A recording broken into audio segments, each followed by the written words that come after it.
Lundi, nous sommes le 25 mai 2020. Bonsoir à tous et merci pour votre fidélité légendaire à notre antenne dans votre émission d'actualité sur la maladie à coronavirus. Ce soir, nous avons le plaisir d'avoir sur ce plateau Dr Amivi Baba. Elle est bien sûr médecin de santé publique, directrice des établissements des soins au ministère de la Santé et de l'Hygiène publique. Avec elle, nous allons devoir passer à la loupe le thème Covid-19. Quel protocole de suivi pour les malades guéris? Bienvenue donc à vous tous et nous sommes bien sûr au début. Bonsoir madame. Et bonsoir monsieur. Merci Mathieu. d'être là. Merci beaucoup. Quand on parle bien sûr de la direction des établissements des soins, concrètement c'est où, c'est quoi? La direction des établissements de soins, oui, c'est l'une des 10 directions centrales du ministère de la Santé et de l'Hygiène publique. Est-ce que nous ne savons pas, hein? Nous on est là. Oui, vous ne vous intéressez pas trop à nous. Pas trop, voilà. Mais on s'intéresse quand même à vous. Oui, Peut-être que oui. dans les jours qui viennent, notre consoeur Carole Palété-Clou fera le plaisir de passer pour avoir d'amples informations concernant cette direction-là, puisqu'elle fait une émission thématique qui porte bien sûr sur la santé. Mais à ce qui nous concerne ce soir, nous allons nous intéresser bien sûr à notre thème du jour, quel protocole de suivi pour les malades guéris. On sait que quand on est atteint de la maladie à coronavirus au Togo, il y a un soin qui est bien sûr donné aux malades en question. Le centre de référence actuellement au Togo, c'est bien sûr le CHR Lomé Commune. Et quand le malade sort de là, il faut qu'il y ait bien sûr un protocole pour le suivi après. Et comment ça se passe dans tout son ensemble d'abord? Ok, merci beaucoup Mathieu. Déjà, il y a un protocole qui est mis en place Oui. si vous êtes testé positif. Et dans ce protocole, ce n'est pas seulement la maladie Covid-19 qui est prise en charge, Parfait. mais c'est le patient qui est pris en charge de façon holistique. Je m'explique.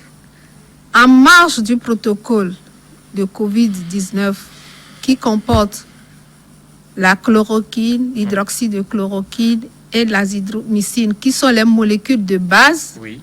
tout patient dont le test est positif doit être pris en charge selon les pathologies connexes qu'il présente. Si vous êtes diabétique, en plus du protocole de prise en charge du coronavirus, on traite également le diabète. On fait le suivi. On traite, si c'est une hypertension, on traite également l'hypertension et autres. Maintenant, la question est de savoir, après la guérison, qu'en est-il? D'abord, nous déclarons guéri après 2 tests négatifs. Parfait. Maintenant, si après 2 tests négatifs, vous êtes libéré, ça ne veut pas dire qu'on va dormir. Il y a un suivi avec des rendez-vous parce que c'est une nouvelle maladie que nous ne maîtrisons pas encore et il est judicieux et opportun de voir comment les malades vont être après cette guérison. Il y a des appels téléphoniques et il y a un conseil qu'on donne aux malades avant de partir, que pour tout inconfort, dysfonctionnement que vous n'avez pas avant la maladie, s'adresser rapidement à un centre de prise en charge ou bien appeler carrément le 111 pour voir ce qu'on doit faire. Donc c'est comme ça que ça se passe dans tout son ensemble. C'est comme ça Alors, que ça se pour tous ces passe. malades, aujourd'hui, on sait qu'on est à plus d'une centaine de malades qui ont recouvré, bien sûr, la santé. C'est fait comme ça ou on choisit quelques têtes, enfin, ceux qui ont vraiment développé la maladie, on les suit? Ceux qui ont vraiment développé la maladie et ceux qui sont aussi porteurs sains. Nous savons que depuis le 5 mars, la maladie, on avait eu le premier cas dans le pays. Et du 5 mars à aujourd'hui, le premier cas là a été suivi et aujourd'hui, il n'y a plus d'inquiétude. Les autres cas qui ont été des cas délicats gardés au CHR de Kégué, l'hôpital CHR Lomé Commune, et qui ont nécessité des soins intensifs également sont suivis. Maintenant, les porteurs sains, comme son nom le dit, c'est qu'il a la maladie, porte le virus, mais il ne manifeste aucun symptôme. Celui-là, après le test négatif, il n'y a pas un suivi assez rigoureux, mais comme je l'ai déjà dit, ces malades, on les prévient toujours. S'il y a quelque chose qui ne va pas, il ne faut pas hésiter à s'adresser aux soins. Donc, dès que la personne retourne à la maison, elle sent un peu des petits bobos encore. Elle doit vous faire signe. Normalement, oui. Mais pourquoi pas ne pas la laisser aller dans un autre centre, peut-être si ce n'est pas vraiment la maladie à coronavirus, peut-être qu'il traîne des palus après, ou psychologiquement, elle est abattue. Elle a besoin d'un psychologue personnellement. Oui, la question est la bienvenue. Aujourd'hui, au niveau du centre de prise en charge, on est en train de concentrer toutes les spécialités. Parce que vous n'êtes pas sans le savoir qu'on a eu des nourrissons et des enfants. C'est le cas où on a impliqué les pédiatres. On a eu une femme enceinte porteur du virus et il faut un gynécologue pour le suivi. Certes, si la personne a un test négatif et qu'il retourne à la maison, pourquoi nous demandons à ce qu'il s'adresse encore là où il a quitté? Je l'ai dit tantôt qu'on ne maîtrise pas tout sur le virus. Est-ce que c'est une autre réinfestation? Personne ne le sait. Parce que quand on quitte après confinement, après prise en charge dans un milieu où personne ne te rend visite, voyez-vous, et vous sortez dans la population, est-ce que l'environnement est sain? Là, c'est pour d'abord préserver le malade pour qu'il n'aille pas se réinfester. Et s'il y a autre pathologie, en ce moment, on commence la prise en charge de la pathologie qu'on trouve après la sortie de ce patient-là. À part ces pathologies, d'autres maladies ou d'autres petits soucis de santé personnelle, est-ce qu'il y a des accompagnements au niveau, bien sûr, de la psychologie, la réinsertion dans la société? Parce qu'au départ, avec cette maladie, on a comme intention que c'était comme la maladie du VIH-Sida dans les années 80, quand on dit la personne a contracté le coronavirus aujourd'hui, tout le monde dans le quartier, allez, basta, on libère le chemin et puis tout le monde se cache. Oui, naturellement. Ça devient délicat. Ce qu'on ne connaît pas, ça fait toujours peur. Et je suis sûre que vous êtes d'accord avec moi, parce que tout le monde, c'était la peur au départ. Aujourd'hui, on s'habitue. Et ces patients, c'est pas tout le monde aussi qui nécessite la psychothérapie. Voyez-vous, il y en a qui ont été très affectés. Là, il y a les psychologues qui travaillent avec nous. Mais si la personne sait que c'est une maladie, j'en suis sortie, guérie, je n'ai pas de séquelles, je ne sens rien. Il y en a qui n'ont pas besoin de psychothérapeute. Mais il y en a qui ont vraiment besoin de psychologues. Et vous les accompagnez? Oui, on a des psychologues. On a des psychologues, un nombre suffisant au Togo. Moi, j'ai l'habitude de dire qu'il y a vraiment des psychologues au Togo, puisque nous, on ne développe pas ces genres de maladies, en Afrique surtout. Je me dis, est-ce qu'il existe ces psychologues-là? Je ne sais pas ce que vous voulez dire quand on ne développe pas ce genre de maladie. Parce que c'est très difficile de voir en Afrique qu'on dit celui-ci a tel problème, il faut l'accompagner chez un psychologue. Mais dans les pays entre guillemets développés ou enfin pas comme nos pays africains, quand il y a un petit souci là, on dit il faut accompagner tel enfant chez un psychologue, il faut accompagner telle personne chez un psychologue.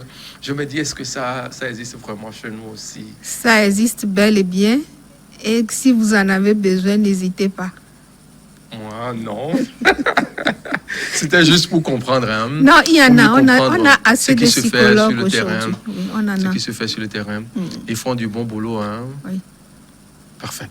Cette émission, c'est aussi ce qui se passe au niveau de la cellule riposte. Nous allons devoir marquer un break, comme on a l'habitude de le dire, pour analyser les chiffres publiés à la date, bien sûr, du 24 mai 2020. Si vous nous choisissez que maintenant, vous sachez bien sûr que vous suivez votre émission qui vous met au parfum de nouveaux développements concernant bien sûr la maladie à coronavirus au Togo, en Afrique et à travers le monde entier. La date bien sûr du 24 mai 2020 à 19h pile. Il faut noter qu'on a enregistré au Togo 228 cas actifs, 141 cas guéris, 12 décès. 381 cas confirmés, 16 747 nombre total des tests effectués. Nous allons partir bien sûr des cas guéris. Hein. Qu'est-ce qui fait la magie togolaise? Le savoir-faire et le savoir-être. Le savoir-faire Et le et le savoir-être. savoir-être. Oui. Voilà. On enregistre des chiffres de guérison au jour le jour et ça donne du courage. Hein, parce qu'entre-temps, on se dit, mais est-ce qu'on peut tomber malade de Covid-19 et revenir vivant à la maison? Mais finalement, vous avez carrément changé la donne. Oui. Alors, concernant les cas actifs, ils sont aujourd'hui au nombre de 228. Quoi qu'on dit, il y a toujours cette flambée du chiffre au jour le jour. Si c'est pas 5, c'est 8, c'est 10, c'est 20, c'est 25. C'est le pic ou comment? Non, ce serait un peu délicat de parler de pic. Parce que vous n'êtes pas sans le savoir qu'au début de la maladie, Oui. c'était les voyageurs, chez les voyageurs qu'on détectait les cas positifs. Et depuis le 20 mars, où on a suspendu les vols, on s'est rendu compte que c'est dans l'environnement proche des patients détectés positifs qu'on trouvait les cas. Et depuis le 20 avril dernier, en ce moment-là, il y avait tous les pays qui étaient en confinement, tous les pays environnants du Togo. Et depuis le 20 avril dernier, où certains de nos pays limitrophes ont libéré leurs frontières, nos compatriotes qui sont partis de part et d'autre de ces pays-là ont cherché à rentrer au pays. Et vous allez constater qu'il y a de cela 3 semaines, on a vu au niveau de Djankwaga une montée des cas positifs. Oui. Et là, rapidement, l'État a circonscrit la zone. Mais vous savez, l'homme est très mobile. Et on a aussi des frontières qui ne sont pas des frontières barricadées. Il y a des petits sentiers où on peut aller d'un pays à un autre. Les frontières en Afrique, on sait ce que c'est. Hein? Merci beaucoup. Ouais. Et c'est ce qui a permis que ces cas-là, ces gens étant à rentrer au pays, comme il y a eu déjà la formation pour tous les prestataires de soins, et on leur a demandé d'être en alerte épidémiologique. Okay. Dès qu'il y a des soupçons, des signes qui ne paraissent pas, que je ne connaissais pas, on procède au test. Et c'est ce qui a fait que les cas ont fléchi. Voilà. Aujourd'hui, on parle aussi des cas communautaires. Qu'en est-il justement à ce jour? Qu'est-ce que nous appelons cas communautaires? C'est les cas recensés positifs dans la communauté où il n'y a pas de notion de voyage. Voilà. Donc, si je peux donner un exemple banal, quelqu'un qui est revenu de voyage, testé positif, a son chauffeur avec qui il est en communication. Et 3 semaines après, ce chauffeur est décelé positif alors qu'il vit en communauté avec sa famille qui n'a jamais voyagé. Oui. Et ce chauffeur peut être un cas communautaire. Et c'est ce que nous recensons dans la grande population aujourd'hui, sans notion de voyage. Est-ce qu'on peut parler d'un milieu ou d'une localité au Togo qui est isolée actuellement?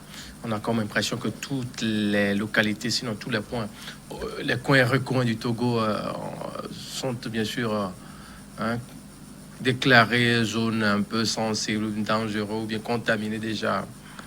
Oui, merci beaucoup Mathieu. Aujourd'hui, on a 2 districts qui ont eu des cas suspects, mais ces cas ne sont pas révélés positifs. 2 districts, oui. Togo? Oui, c'est le district de Raro et le district d'Agné. Ah bon? Oui. On n'a pas recensé de cas positifs. Mais on est à Notien, dans la zone de Notien. Voilà. Notien n'est pas loin de Tom, Tado, Kwekpleme Asrama et autres qui sont bien sûr frontaliers au Bénin. Absolument. Mais on n'a pas encore découvert des cas positifs. Ah bon? Il y a eu des tests qui sont révélés négatifs. Oui. Et à part cette localité-là, vous avez parlé de Raro et où? Agné. Agné. Oui. Oui, Agné. Ok. Mais Agné, quand même, c'est en quelque sorte un réservoir de produits céréaliers et autres. Il y a un grand marché Ouais, là-bas. un grand marché qui fait voyager. Enfin, on a pas mal de monde tous les jours là-bas, mais pourtant, cette zone-là est épargnée. Ce qui veut dire que la maladie est plus ou moins circonscrite. Absolument. Et à quoi peut-on s'attendre dans les jours qui viennent, quand on sait qu'au Togo, il y a des efforts qui se déploient au jour le jour. On a vu récemment, c'était en début de semaine passée, une aile de l'Institut national d'hygiène qui est déplacée à Kara pour pouvoir vite aller dans les méandres et faire détecter les cas et les soigner à temps. On a vu dans d'autres districts sanitaires. Mais n'empêche, on continue pas à enregistrer des cas. À quoi peut-on s'attendre dans les jours qui viennent? Bon, là, s'attendre la prophétie, ce serait un peu difficile à la oui. faire. Mais ce que je peux dire aujourd'hui, étant donné que nous avons décentralisé les zones où on peut faire les tests, nous avons un annexe de l'INH à Kara qui prend les tests au niveau de toute la zone septentrionale et l'INH à Lomé. Sûrement que tous les cas qui seront suspectés seront rapidement testés. Okay. Et si on les teste et qu'on découvre des cas positifs, la prise en charge sera précoce pour éviter qu'il y ait des décès, qu'il y ait eu des cas graves dans la population et dans la communauté. Voilà. Et quand on sait qu'il y a des cas qu'on découvre au jour le jour, il y a cette question-là qui revient très souvent. Pourquoi ne pas aller, bien sûr, au dépistage de masse? Ou bien les moyens demeurent toujours un peu... oui. Bon, la population lambda a sa proposition. Oui. Mais voyez-vous, le test a un coût. Et si nous allons pour dépister 7 millions et qu'on trouve dans la population de 7 millions 10%, ça ne vaut pas la peine. Ça ne vaut pas la peine. Et on préfère garder ces ressources-là pour accompagner autrement ceux qu'on aurait dépisté positifs. Oui.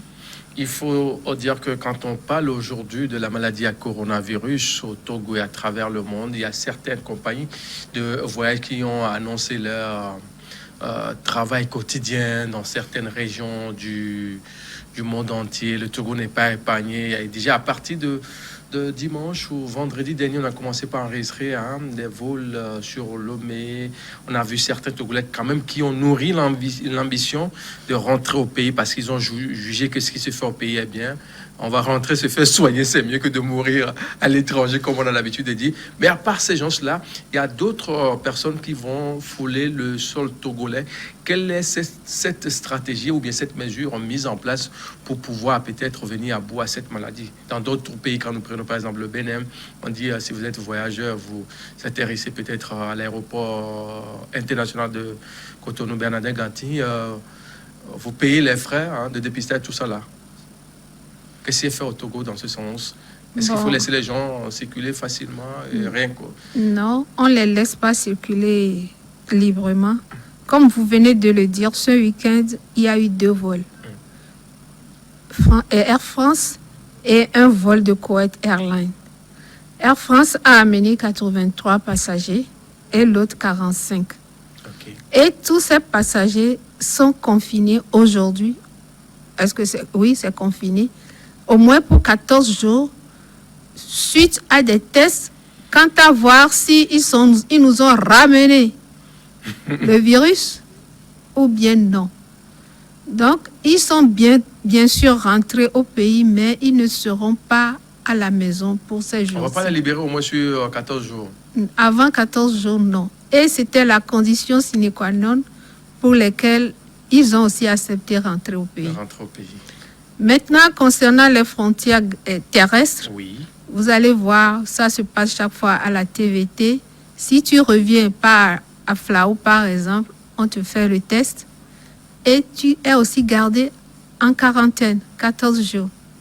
Comment on vous garde là-bas ou bien on vous libère, mais on vous suit là où vous êtes? Non, on vous garde.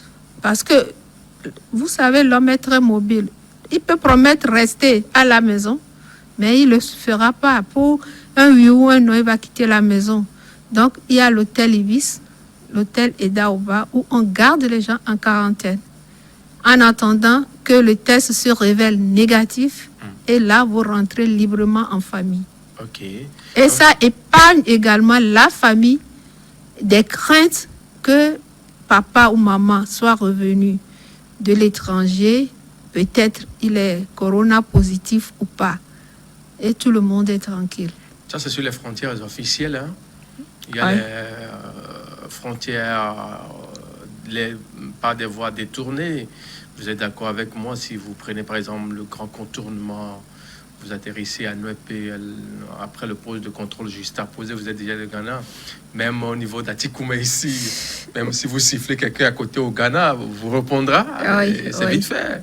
C'est effectivement, il y a les frontières non légales. Oui.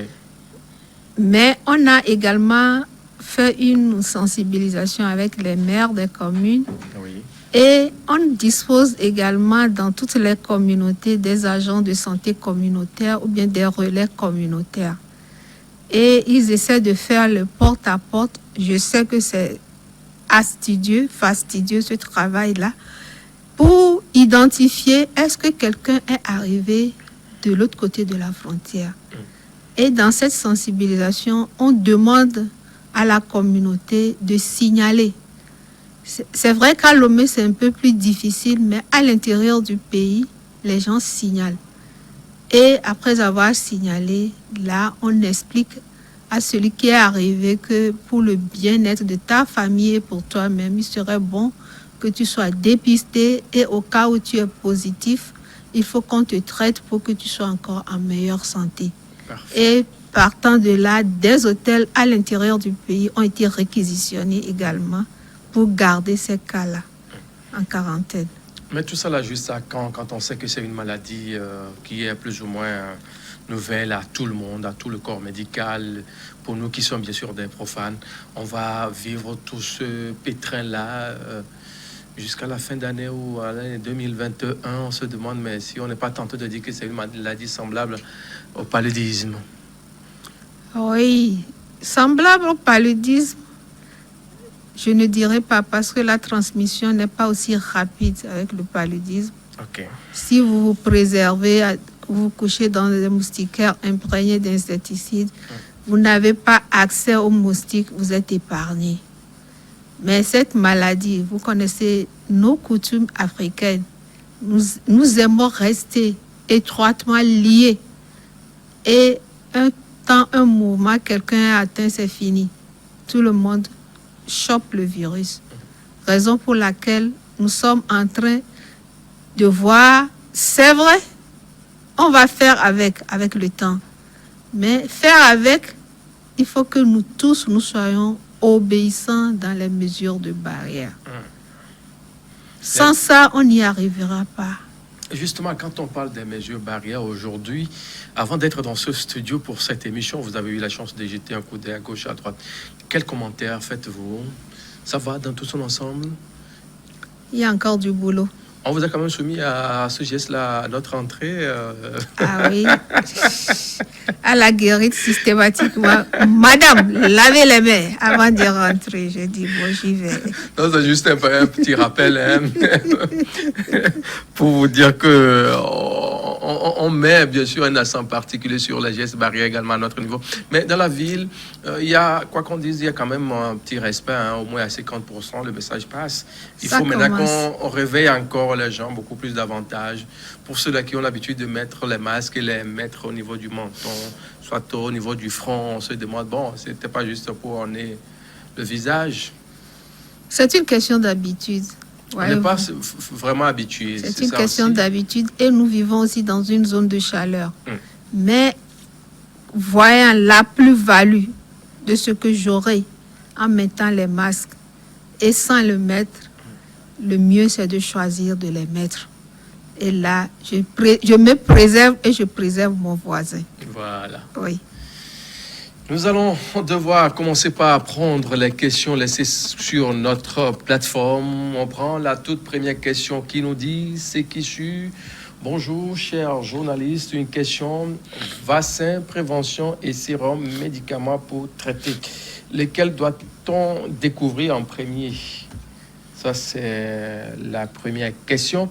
pour le coronavirus, Covid-19, on parle de vaccin alors qu'on n'a pas encore de médicaments pour traiter. Pourquoi? Question à deux volets.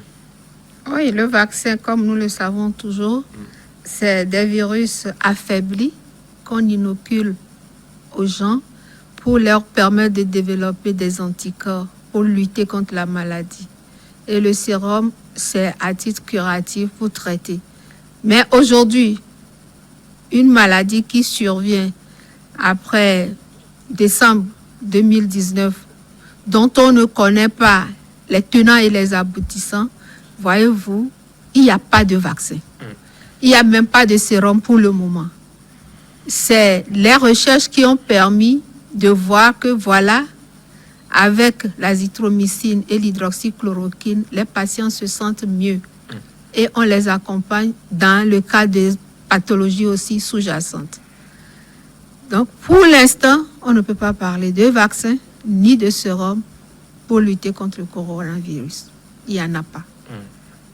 Donc, le téléspectateur demande s'il faut opter d'abord pour un médicament pour traiter ou bien il faut penser à un sérum. Pour l'instant, on est sur le protocole. Un vaccin, voilà.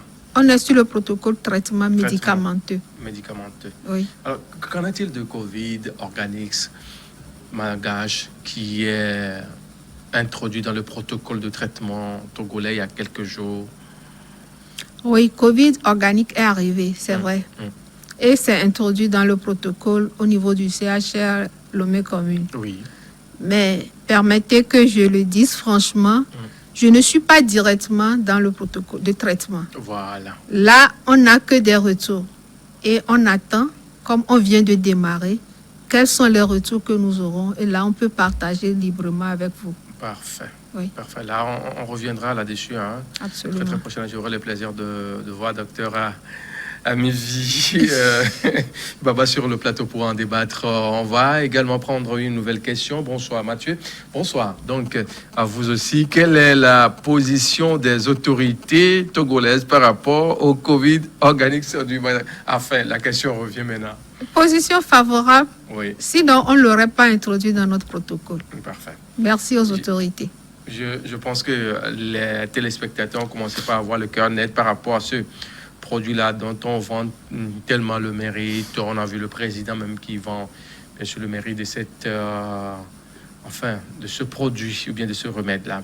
Salut, je suis Togolais demeurant à Cotonou. Je voudrais savoir si quelqu'un qui a une fois été victime d'une tuberculose est allergique au Covid-19.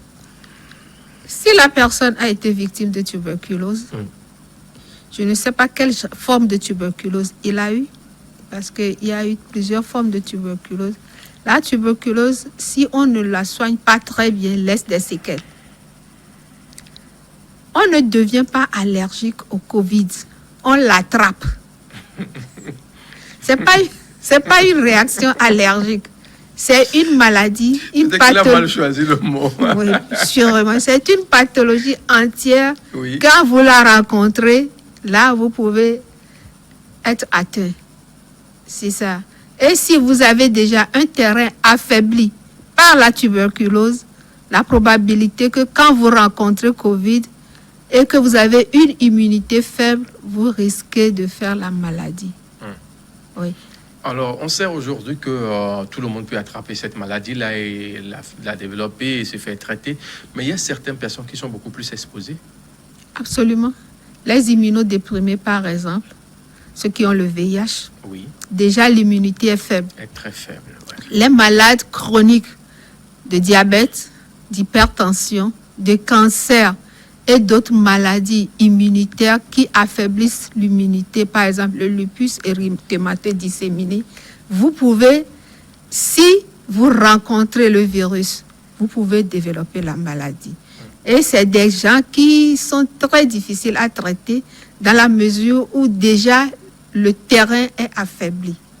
Voyez-vous. Donc, c'est l'une des raisons pour lesquelles nous disons, si vous avez déjà un antécédent de maladie chronique, préservez-vous. Soyez vigilants dans votre comportement vis-à-vis de la maladie. Mettez les barrières, mettez vos masques. Assurez-vous que vous êtes dans un environnement assez sain. Et au moindre déclic de santé, n'hésitez pas à demander assistance médicale. Alors, il y a une question qui m'a été posée il y a 2-3 jours, que ceux-là qui souffrent d'ulcères, ils sont aussi exposés comme ceux qui traînent la pathologie comme diabète et hypertension. Ça dépend. L'ulcère aussi est une maladie chronique. Toute maladie On m'avait chronique. posé la question, je me dis, bon, comme je ne suis pas professionnel, il est bien vrai que je côtoie tous les jours les professionnels. Pour avoir le cœur net, je viens à vous. L'ulcère aussi est une maladie chronique. Ça dépend de quel stade d'ulcère et à quel niveau vous êtes dans votre maladie. Si quelqu'un est à la phase aiguë de son ulcère, voyez-vous, il est déjà faible. Il est fatigué. Parce que c'est l'une des maladies aussi qui ne permettent pas de bien s'alimenter et tout l'organisme est déjà dans un état d'asthénie totale. Et si vous rencontrez M. Covid, bienvenue. Et qu'en est-il de ceux qui traînent des sinusites?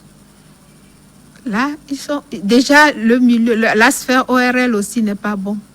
C'est-à-dire, il y a des Le terrain affaibli là-bas également. Et comme la pénétration, la contamination, c'est par voie aérienne, en touchant les muqueuses et autres là. Vous voyez, le terrain est bon pour lui.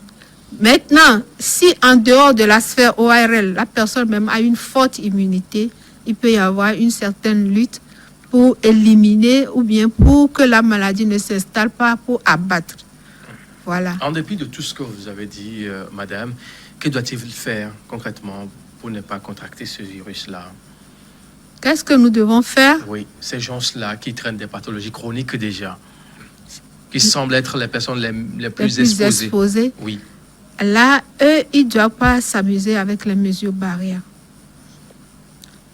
Se laver les mains régulièrement et à chaque fois où je touche des surfaces suspectées, être contaminé, ou carrément utiliser le gel hydroalcoolique, mettre ces masques ou bavettes quand je dois être en contact, en discussion ou bien en entretien avec quelqu'un, observer les mesures de distanciation, ce que nous n'arrivons pas aussi à observer dans nos coutumes. C'est difficile, hein? Je comprends. En Afrique, l'Africain aime être en groupe, en société, il est sociable.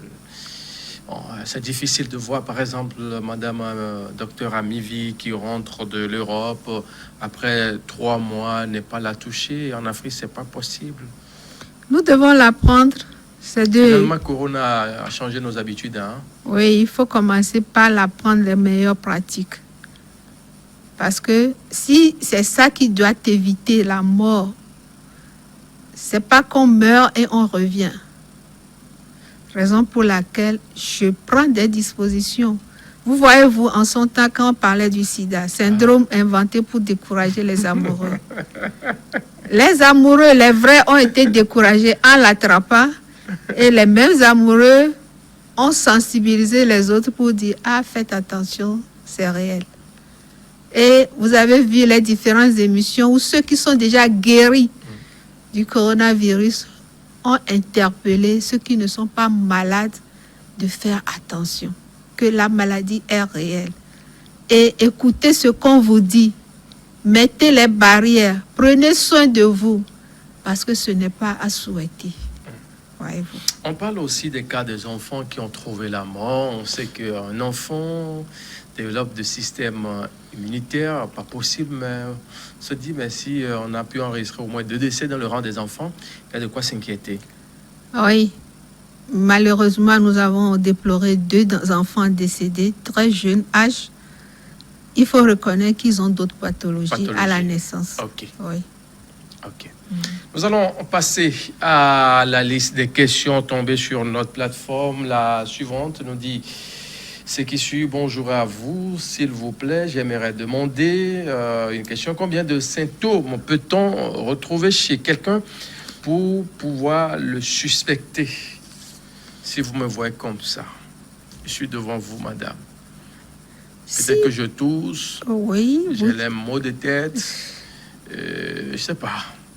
Oui. Voilà. On ne peut pas dire, parce que les individus varient et les symptômes varient d'un individu à un autre. Quelqu'un peut venir avec une forte fièvre, une toux sèche qui ne s'arrête pas, les douleurs à la gorge, la grande fatigue. Et dans l'interrogatoire, ça c'est réservé aux prestataires de soins, on essaie de voir où est-ce qu'il était, quels sont ses contacts, quels sont les derniers moments. Et c'est partant de là qu'on peut aller au diagnostic. Parce que même dans le palu, il y a la fièvre. Oui.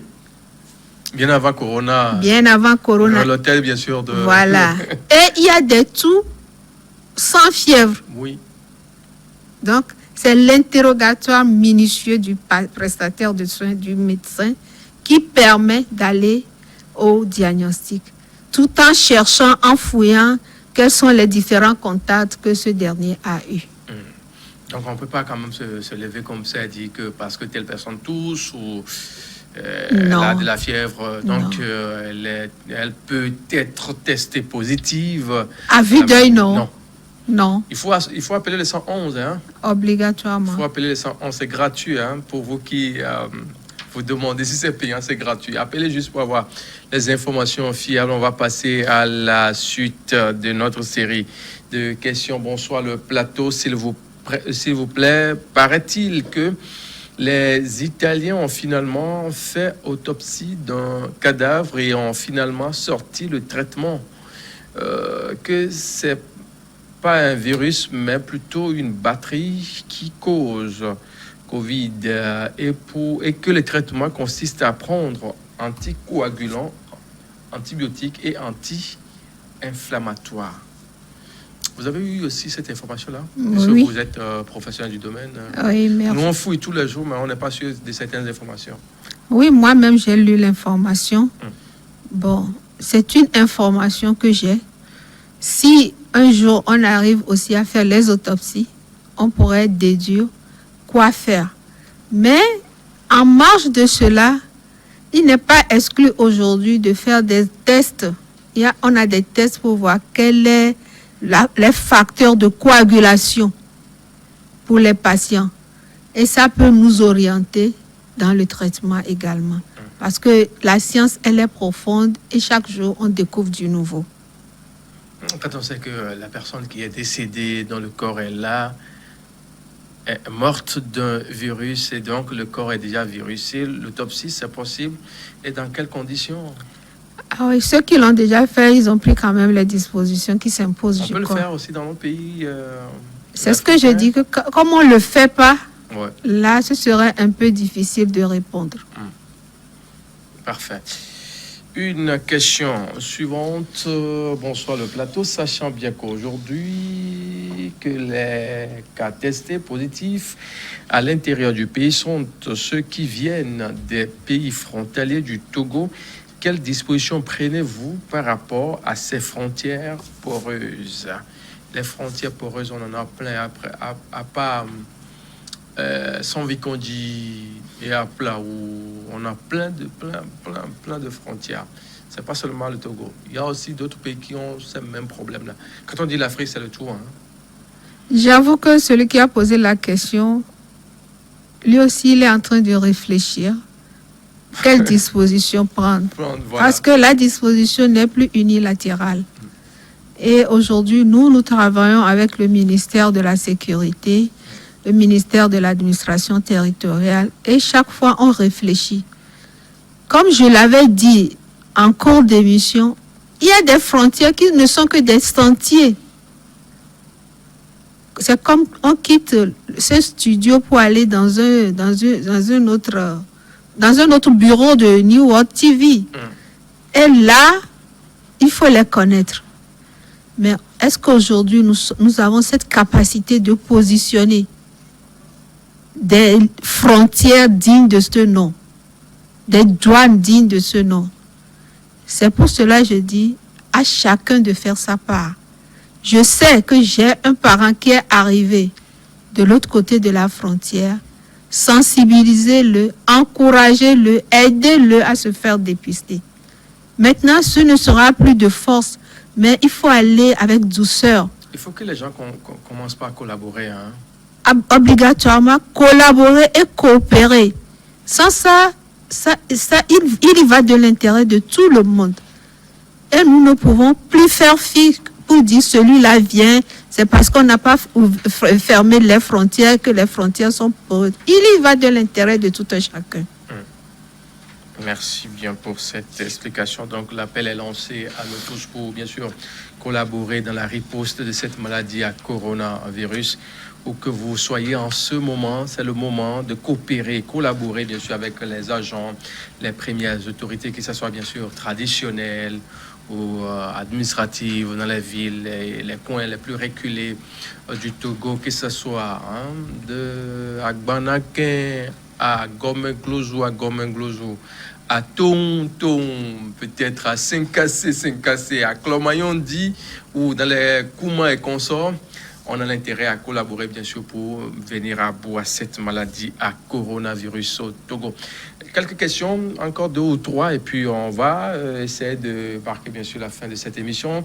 Félicitations aux animateurs, aux différents spécialistes. De question 1, les tests effectués sur les cas suspects sont-ils faibles? Si oui, comment expliquer qu'une fillette qui est toujours attachée à sa maman et qui s'amuse toujours avec ses amis soit la seule à être testée positive au Covid?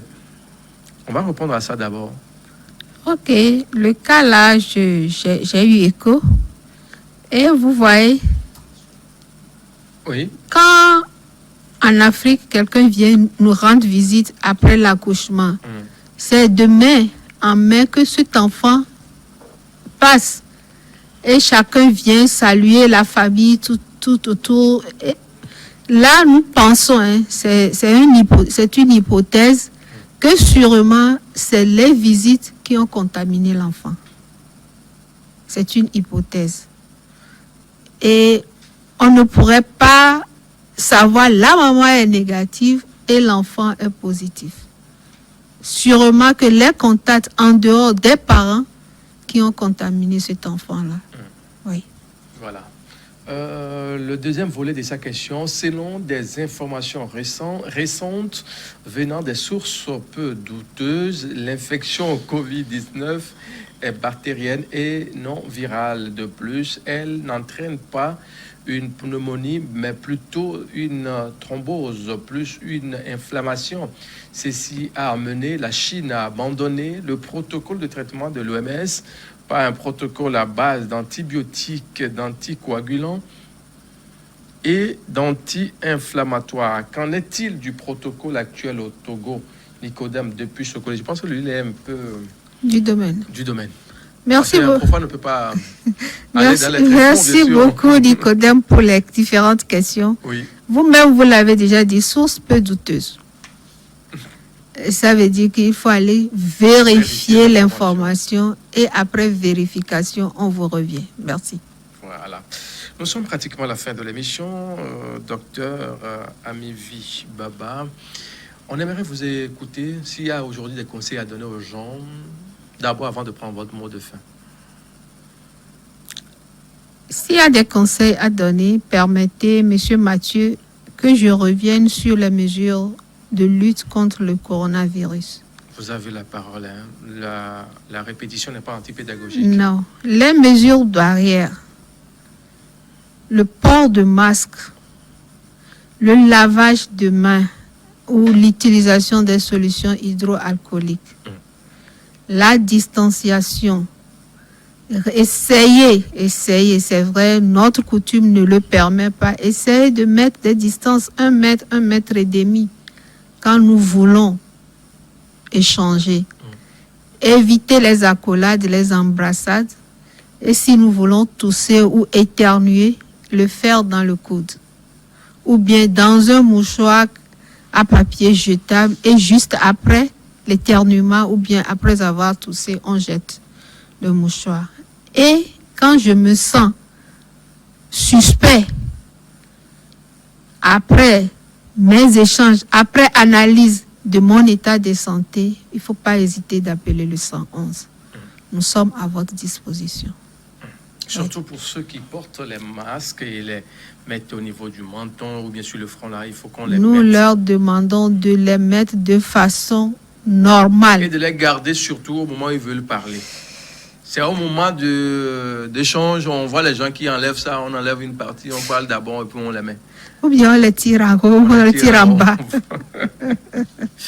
C'est déjà à la fin, votre mot de la fin.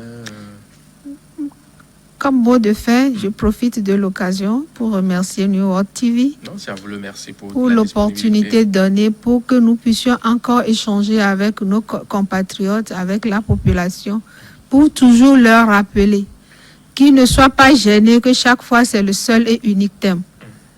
Si nous nous focalisons, nous demeurons sur le seul et unique thème, c'est dans le but de préserver la santé.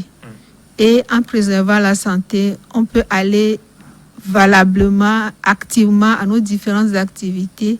Et là, on serait plus productif. Encore une fois, merci. Merci à vous. Docteur Amivi Baba, je rappelle bien sûr que vous êtes médecin de santé publique, directrice des établissements des soins au ministère de la Santé et de l'Hygiène publique. Comme vous l'avez eu à souligner, on va vous envoyer notre consoeur, bien sûr. Il va venir vous visiter pour voir ce qui se passe, bien sûr, dans cet établissement des soins. Ce que vous faites de concret, surtout dans la lutte pour le bien-être au Togo. Mesdames et messieurs, très bonne suite de nos programmes à vous tous. Et derrière nous, c'est l'information.